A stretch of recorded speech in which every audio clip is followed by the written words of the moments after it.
மக்களுக்கு பெரிய தீங்குகள் செய்யாமல் இருக்க ராகுல் காந்தியை எதிர்க்கட்சியாக நாடாளுமன்றத்தை முன்னெடுத்து நடத்துகின்றார்.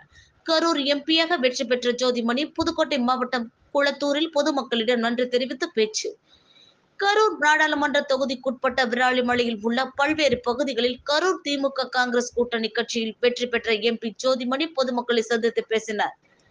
இந்நிகழ்வில் எம்பி ஜோதிமணி பேசிய போது, இந்தியா கூட்டணி வெற்றி பெற்று நான் மந்திரி இல்லை என்றாலும் பிரச்சனை இல்லை, மக்களுக்கு ஒரு பிரச்சனை இல்லாமல் இருந்தாலே போதும். எனவே ராகுல் காந்தி வலுவான எதிர்க்கட்சியாக இருந்து நாடாளுமன்றத்தை முன்னெடுத்து நடத்துவதால் மக்களுக்கு ஒரு தீங்கும் நிகழாது என பேசினார். இந்நிகழ்வில் திமுக வடக்கு மாவட்ட கழக செயலாளர் செல்லப்பாண்டியன் மற்றும் கழக நிர்வாகிகள் கலந்து கொண்டனர். மந்திரியாட்டி பரவாயில்ல, மக்களுக்கு ஒரு பிரச்சனையும் இல்லாம இருந்தா பரவாயில்லைங்கிற மாதிரி தான் நாங்க நினைக்கிறோம்.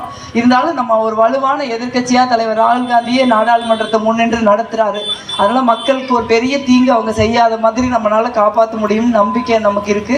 அதனால இங்க அண்ணன் செல்லப்பாண்டியன் அவர்கள் தலைமையில ஒரு எவ்வளவோ பொய் பிரச்சாரம் எல்லாம் அண்ணன் சொன்ன மாதிரி சொன்னாங்க.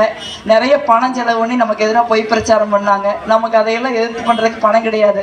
ஆனா நம்ம நியாயமா இருந்திருக்கோம், நேர்மையா இருந்திருக்கோம், மக்கள் நம்மளை நம்புவாங்கன்னு தான் நம்ம நீங்க பார்த்துருப்பீங்க யூடியூப்.